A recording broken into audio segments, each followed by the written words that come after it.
Sobat Jack. Sebelum kita membahas sesuatu yang menarik di sini, jangan lupa like, comment, dan subscribe.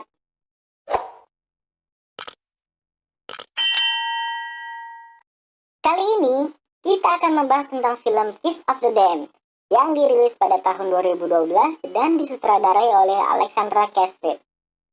Film ini menceritakan tentang manusia yang jatuh cinta kepada vampir. Bagaimana keseruannya? Yuk, langsung aja masuk ke alur cerita.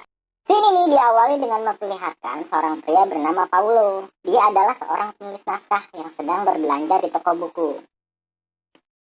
Di sana, ia bertemu dengan seorang wanita bernama Juna. Mereka pun berkenalan. Paulo mengajak Juna ke sebuah restoran. Di sana, Juna bercerita ia mempunyai penyakit kulit dan ia tidak boleh terkena sinar matahari. Tak lama, Juna mengajak Paulo untuk ke rumahnya. Di sana, Paulo mengajak Juna untuk bercocok tanam, namun Juna menolaknya dan menyuruh Paulo untuk pergi. Keesokan harinya, Paulo memutuskan untuk kembali lagi ke rumah Juna. Sesampainya di sana, Juna tidak mengizinkan Paulo untuk masuk.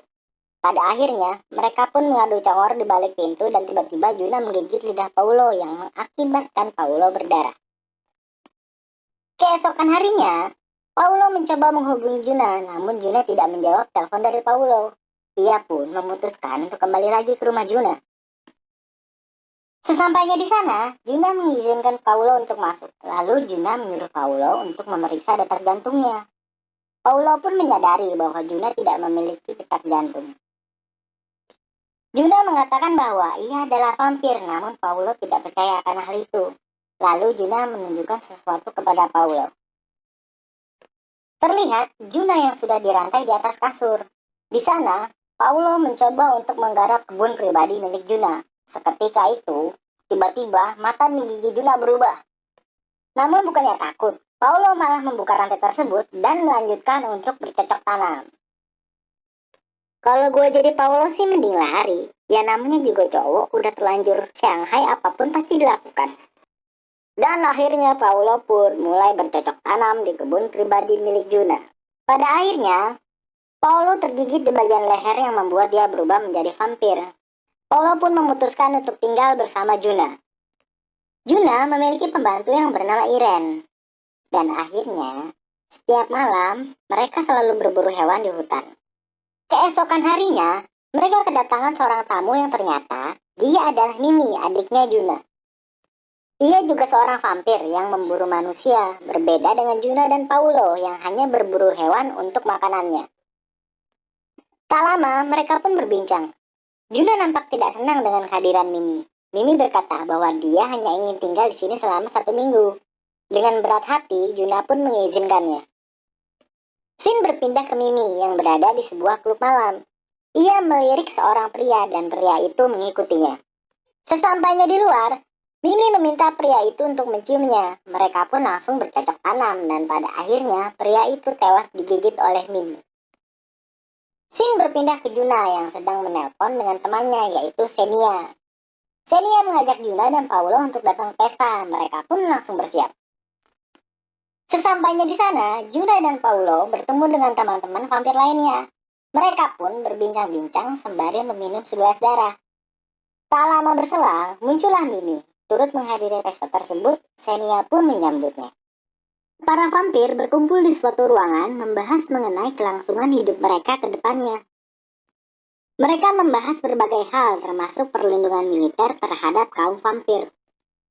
Xenia menyarankan agar para vampir lain tak terlalu boros dalam meminum darah. Hal itu karena FDA belum menyetujui darah sebagai makanan, sehingga menyulitkan akses darah untuk para vampir. Scene berpindah di rumah Juna. Tampak Mimi yang sudah berada di rumah dengan seorang pria dan seorang wanita yang sedang mantap-mantap. Mereka tampak bergairah melakukan adegan trisam. Pas lagi sange-sangenya, tiba-tiba Juna dan Paulo pulang dan memergoki mereka yang sedang melakukan mantap-mantap. Juna pun marah dan memesan taksi untuk kedua teman Mimi. Saat dua teman Mimi sedang menunggu taksinya, Mimi langsung membunuh 2 orang tersebut. Tak lama taksi yang dipesan oleh Juna datang dan menanyakan di mana penumpangnya. Juna menyadari bahwa Mimi sudah membunuh 2 orang tersebut. Sontak, Juna mencari keberadaan Mimi. Saat bertemu, mereka terlibat adu mulut. Juna marah karena apa yang dilakukan Mimi dapat membahayakan kaum vampir. Mimi yang tak terima mencekik Juna hingga menggantung di tembok. Nampaknya Mimi mengabaikan apa yang diperingatkan oleh Juna. Malam itu, seorang pria mendatangi bar mencari Paulo. Itu adalah Ben, agen dari Paulo. Dia pun tahu alamat Paulo dari bartender di bar tersebut dan langsung menuju rumah Paulo.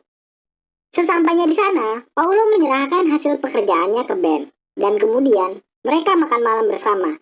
Ben meminta untuk menginap dan Juna mengizinkannya. Di pagi hari, Juna bangun dan memeriksa kamar Ben. Dan dia hanya menemukan sebuah dompet dan kemeja Ben yang bersimpu darah tanpa ada orang di dalam kamar. Juna tampak panik dan menelpon Xenia. Juna berbicara kepada Xenia tentang adiknya Mimi, apa saja hal buruk yang telah dilakukan Mimi. Suatu hari, mereka datang untuk menonton pertunjukan Xenia, tak terkecuali Mimi. Saat keluar teater, Mimi berbicara pada gadis muda penggemar Xenia. Dia adalah Anne. Mimi mengajak Anne untuk bertemu Xenia dan meminta nomornya. Di scene ini, saat Paulo sedang mandi, tiba-tiba Mimi menghampirinya. Paulo pun tergoda dan akhirnya menggenjot adik kekasihnya sendiri.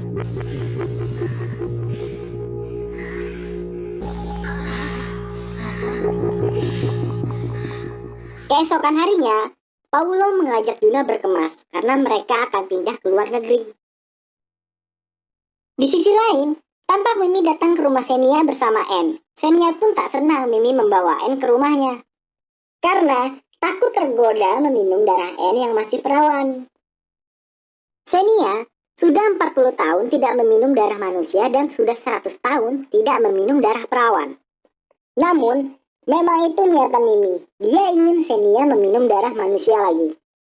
Karena itu, dia sengaja memberikan gelas minum pecah kepada Anne yang kemudian melukai bibirnya. Melihat darah keluar dari bibir Anne, Xenia tak kuasa menahan nafsunya. Akhirnya, Xenia benar-benar memangsa Anne.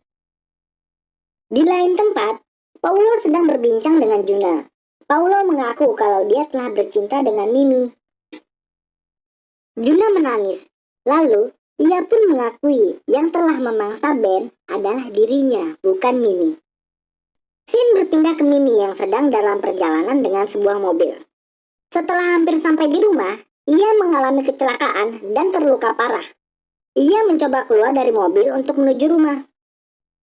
Namun, sialnya, fajar akan segera tiba, dan Mimi pun perlahan terbakar oleh sinar matahari. Dia melihat pembantu Juna, yaitu Irene. Ia meminta Irene untuk membantunya. Namun, Irene malah mengabaikannya dan Mimi pun tewas saat itu juga. Scene berpindah ke Paulo dan Juna yang sudah bersiap untuk meninggalkan rumah. Saat ingin pergi, seketika ia melihat kantong sampah hitam yang bergerak di belakangnya. Lalu, ia pun mengabaikannya dan melanjutkan perjalanannya. Dan film pun tamat. Di sini saya bingung, apa yang ada di dalam kantong sampah tersebut? Apa mungkin tubuh Mimi yang sudah dibungkus oleh Irene? Oh ya, kalau kalian punya rekomendasi film menarik lainnya, komen di bawah ya. Thanks for watching. See you in the next video. Tell me pretty lies, look me in the face, tell me that you love me, even if it's fake.